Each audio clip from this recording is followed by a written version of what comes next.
Olá, seja muito bem-vinda, seja muito bem-vindo você que vai ler a palavra comigo hoje. Hoje nós vamos começar a leitura do capítulo 1 da primeira carta de Pedro. Amém?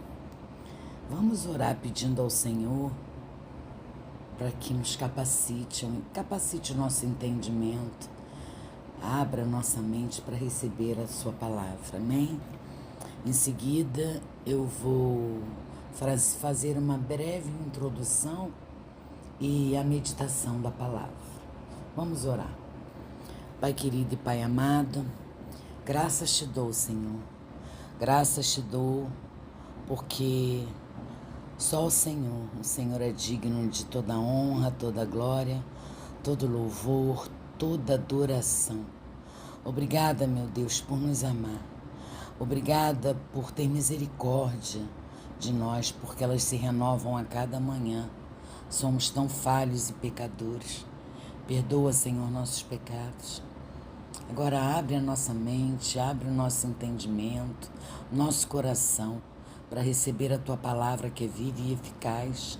É nela que encontramos correção, é nela que encontramos aprendizado, amor, é nela que podemos confiar totalmente. Eu te peço, Senhor, invade esse ambiente com o Teu Santo Espírito e que nada venha nos distrair. Isso é a minha oração, é o que eu oro em nome de Jesus. Amém, amém, irmãos? Então vamos lá, capítulo 1 da primeira carta de Pedro, diz assim: Pedro, apóstolo de Jesus Cristo aos eleitos que são forasteiros da diáspora, no Ponto da Galácia, na Capadócia, na Ásia e na Bitínia, eleitos segundo a presciência de Deus Pai, em santificação do Espírito, para a obediência e a aspersão do sangue de Jesus Cristo. Que a graça e a paz lhes sejam multiplicadas.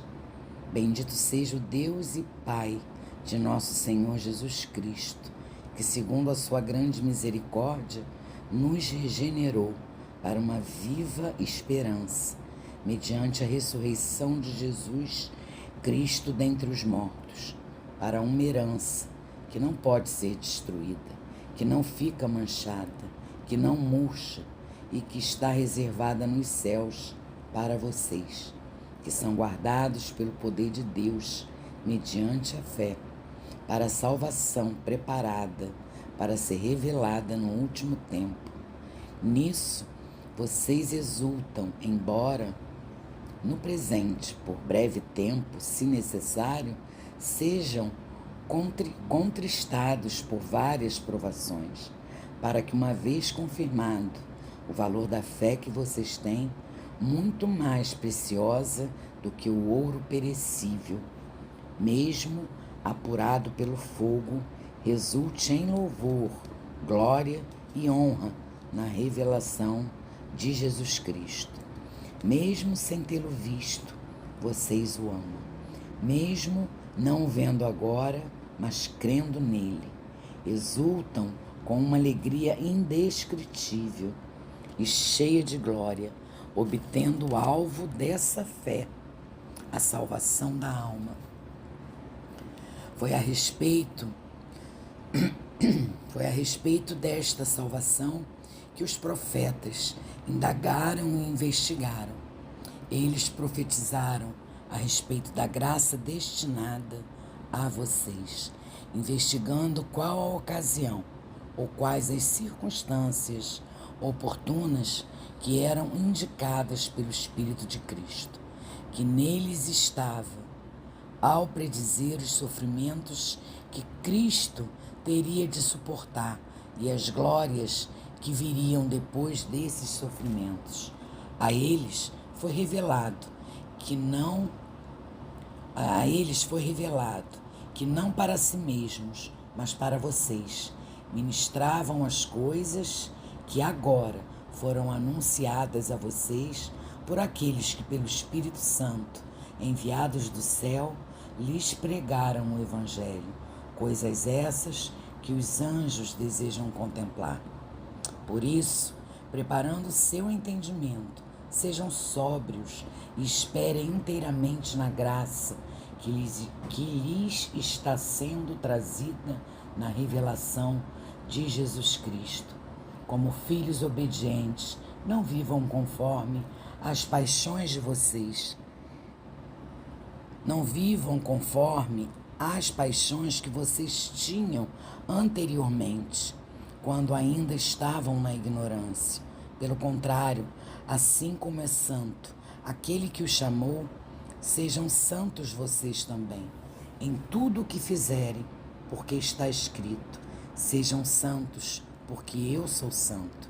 E se vocês invocam como Pai aquele que sem parcialidade julga segundo as obras de cada um, vivam em temor durante o tempo da peregrinação de vocês, sabendo que não foi mediante coisas perecíveis, como prata ou ouro, que vocês foram resgatados da vida inútil que seus pais lhes legaram, mas pelo precioso sangue de Cristo, como de um cordeiro sem defeito e sem mácula.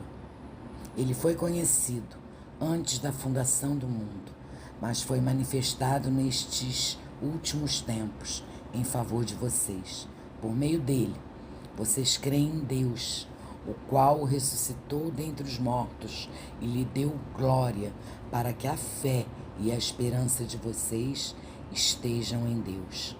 Tendo purificado a alma pela obediência à verdade e com vistas ao amor fraternal não fingido, amem intensamente uns aos outros, de coração puro, porque vocês foram regenerados, não de semente corruptível, mas de semente incorruptível, mediante a palavra de Deus, a qual vive e é permanente. Porque toda a humanidade é como a erva do campo, e toda a sua glória é como a flor da erva. A erva seca e a flor cai, mas a palavra do Senhor permanece para sempre. Esta palavra é o Evangelho que foi anunciado a vocês. Aleluia, né? Como é maravilhoso a palavra de Deus, como é tremendo a gente poder ler e buscar entendimento, né? Na palavra. E fazendo aqui uma breve introdução do que a gente vai aprender, da meditação que eu vou fazer, uma breve introdução do que a carta de Pedro, nesse capítulo, eu vejo que ele nos apresenta uma verdade que desafia o desespero. Nós somos regenerados para uma esperança viva. No mundo em que vivemos, em um mundo cada vez mais instável, incerto, onde as crises parecem inesgotáveis, né? Que a gente não consegue escapar das crises. Essa primeira carta de Pedro, nesse capítulo, é o que eu falei, nos apresenta uma verdade que desafia o desespero. Nós somos regenerados para uma esperança viva. Imagina, meu irmão, eu me coloco dentro do texto, dentro do contexto, né? Então, eu imagino eu me vejo recebendo essa herança que nunca vai se desvalorizar. Esse tesouro guardado em um cofre celestial, ele está lá, protegido pelo próprio poder de Deus. E Pedro, ele começa a sua carta com um lembrete poderoso de que, mesmo enfrentando provações intensas, os cristãos são chamados a viver com os olhos fixos em uma realidade eterna. Por isso a gente precisa focar no alto. A gente precisa viver com um olhar espiritual, crendo, né? Crendo nas promessas do Senhor, crendo que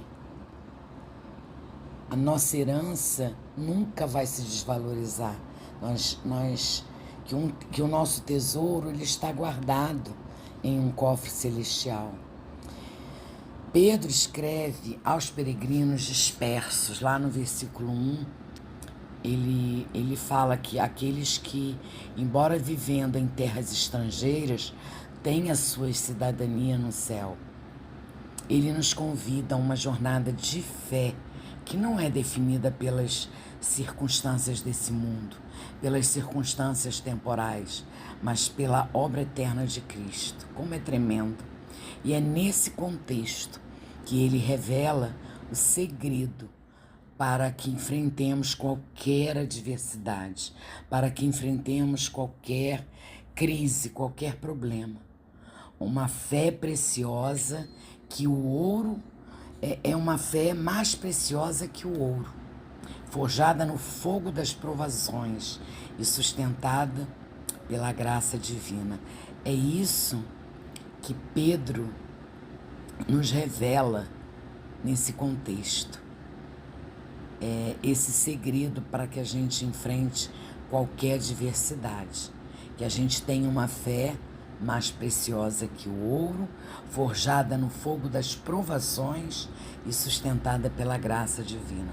Essa introdução, meu irmão e minha irmã, me leva a refletir como podemos experimentar uma esperança viva quando tudo ao nosso redor parece desmoronar. Como podemos fazer isso? A resposta está em compreender a riqueza, né? A riqueza da nossa herança espiritual, a profundidade do amor de Cristo e a promessa de uma salvação que será plenamente revelada. Então a gente vai agora fazer uma breve meditação nesse capítulo, para que a gente entenda, para que a gente guarde em nossos corações tudo que a gente leu a respeito dessa carta de Pedro, amém? Então vamos fazer a nossa meditação do capítulo 1 da primeira carta de Pedro. Diz assim, eu meditei nessa carta, entendendo que ela nos lembra que mesmo em tempos de dúvidas e incertezas, Deus nos chama para viver com propósito. Nós precisamos viver com propósito. Nós somos eleitos de Deus, escolhidos antes da fundação do mundo. Essa verdade nos dá segurança. Nossa identidade não está no que fazemos ou no que temos, mas em quem Deus diz que somos. E nós somos o quê? Peregrinos. Peregrinos com uma herança eterna. Por isso que eu digo que quando você descobre a sua identidade em Deus, vira uma chave dentro de você. Você começa a avançar na sua fé. Isso é tão tremendo, gente. E você começa a entender que nós estamos aqui como peregrinos e nós temos essa herança eterna.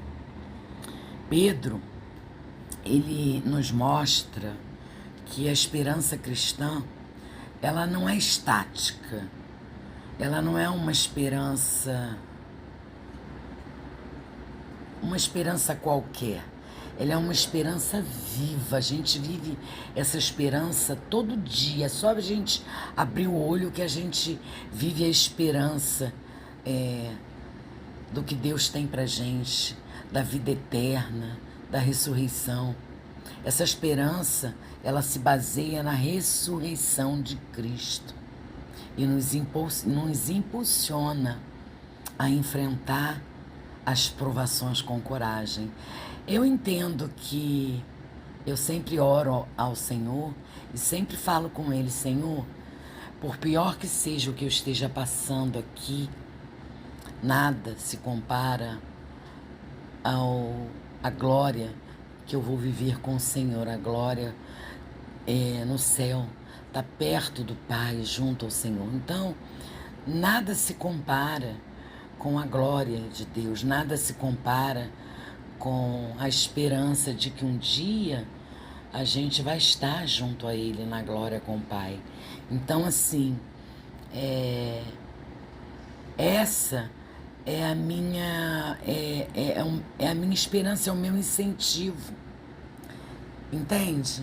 É isso que me fortalece, me impulsiona a enfrentar as minhas lutas, os meus problemas, porque todos nós temos problemas.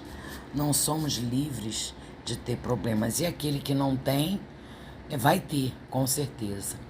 As dificuldades, elas não anulam a nossa fé. Muito pelo contrário, elas nos fortalecem. Porque a nossa fé está em quem? Está no Senhor. Minha vida, ela está na mão do Senhor.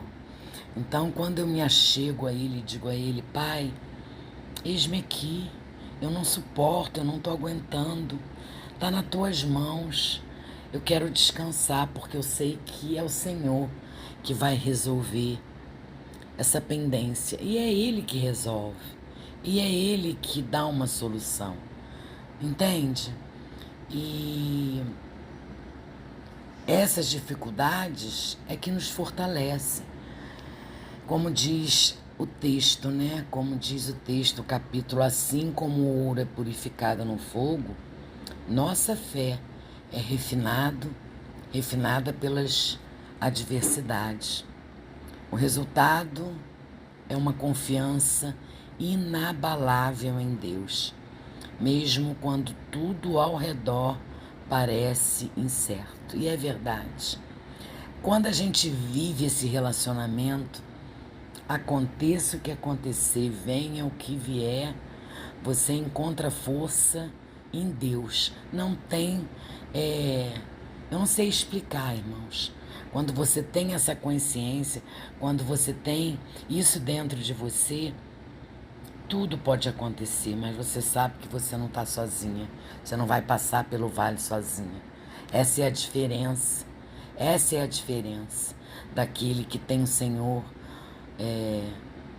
como único e suficiente em sua vida, que o recebeu e entregou a sua vida totalmente para que Ele a dirija, porque é muito fácil a gente entregar, e eu já fiz isso, entregar só uma parte e dizer a Ele: deixa que essa aqui eu resolvo. E, irmãos, a gente acaba se frustrando porque eu me frustrei. Então, o dia que eu entreguei tudo na mão do Senhor, tudo ficou mais fácil, porque o problema é grande, mas a gente passa com paz na alma. A gente passa com a certeza de que Deus vai providenciar uma solução. Então Ele nos dá, Ele fala conosco através da palavra, Ele nos dá direcionamentos que sem Ele seria impossível a gente conseguir ter essa paz. Entendem o que eu falei? Então, o resultado, vou repetir de novo, o resultado da confiança que depositamos em Deus, dessa confiança inabalável que ninguém pode tirar de você, mesmo quando tudo ao redor parece incerto. É isso que acontece então. Você tem certeza de que vai passar, tudo passa, vai passar. E você descansa em Deus.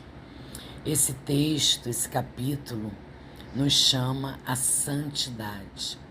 Pedro nos lembra que somos filhos obedientes, chamados a refletir o caráter santo de Deus em todas as áreas da nossa vida. Santidade, meu irmão, entenda bem, não significa Perfeição não significa ser perfeito, mas significa ter um compromisso diário de viver de acordo com a vontade de Deus. Isso é santidade. Buscar cada dia fazer aquilo que agrada ao Senhor, obedecendo a Ele. Em um mundo em que constantemente, tentam nos moldar, somos desafiados a sermos diferentes. Por isso a gente anda na contramão do mundo. Somos desafiados, somos guiados pela palavra de Deus que permanece para sempre. Pedro destaca a importância do amor fraternal. A fé genuína sempre resulta em ações práticas. Por isso que ele tem me incomodado muito. Porque a nossa fé, ela não pode ser uma fé morta. Ela tem que ser uma fé ativa. Ela tem que ser uma fé que tem atitude. Eu não posso paralisar a minha fé dentro da minha casa, orando, lendo a palavra e só aqui dentro. Não, a minha fé ela tem que ser uma fé ativa. E Pedro, ele diz isso, que a fé genuína resulta em ações práticas. Então a nossa fé tem que ser uma fé que tem ações, que a gente coloque a nossa fé em ação. Amar de todo o coração é um reflexo da transformação que Deus opera em nós. Esse amor não é superficial, ele é sincero e perseverante. É assim que demonstramos ao mundo o poder do Evangelho. É por isso que o capítulo 4 do Evangelho de João é muito importante para mim, porque quando eu li a passagem da mulher samaritana, eu descobri que a fonte de tanto amor, a fonte de tanta misericórdia, é esse amor que ele tem por nós. É essa água que ele diz que quem beber dela nunca mais terá sede.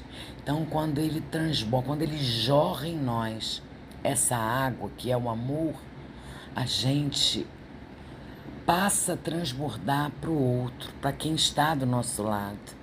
É isso que eu vivo hoje. É isso que eu sinto hoje. Que beleza. Olha, é tão maravilhoso a gente. E quanto mais, acreditem, quanto mais eu leio o Evangelho, mais vontade de ler eu tenho. Eu vou dormir pensando em Deus. Eu vou dormir pensando no que eu vou estudar, no que eu estudei à tarde para poder vir aqui falar para vocês hoje. É muito maravilhoso o Evangelho, é muito maravilhoso o que Deus nos ensina na sua palavra. Amém, irmãos? Então vamos orar agradecendo, por essa leitura, por esse primeiro capítulo da carta de Pedro, tá bom? Vamos orar. Pai, gratidão por esse capítulo, por essa leitura tão maravilhosa, gratidão por essa meditação, gratidão, Senhor, porque é o Teu Espírito Santo que me direciona, é o Teu Espírito Santo que me capacita cada dia a entender mais e mais sobre a Tua palavra, sobre os Teus ensinamentos. Eu oro, Senhor, para que a minha fé seja fortalecida mais e mais nas provações, refletindo a esperança viva que nós temos em Cristo, que eu tenho em Cristo. Eu te peço, meu Deus, que me ajude a viver em santidade, refletindo o teu caráter em cada decisão diária. Eu clamo ao Senhor, meu Pai, por um coração cheio de amor, sincero pelos meus irmãos, demonstrando a transformação que o Evangelho opera em minha vida. Essa é a minha oração, Pai. Essa é a minha gratidão. Isso é o que eu tenho para te dizer, o quanto eu te amo. E eu só te amo desse jeito porque o Senhor me amou primeiro. Que maravilha te conhecer. A cada dia eu avanço um pouco mais. A cada dia eu sinto que eu sou cada vez mais dependente de ti. Eu aprendi a não depender mais do homem. A minha dependência é única e exclusivamente de ti, meu Pai. Obrigada. Obrigada porque a esperança que o Senhor nos dá de que um dia estaremos junto a ti na glória é transformadora, transforma as nossas vidas e nos incentiva e nos motiva a viver todos os dias, mesmo passando por tribulações, por dificuldades. A gente tem a esperança e a certeza de que um dia estaremos juntos na glória contigo. Obrigada, meu Deus. Essa é a minha oração. Eu oro em nome de Jesus. Amém. Amém, irmãos. Deus abençoe vocês.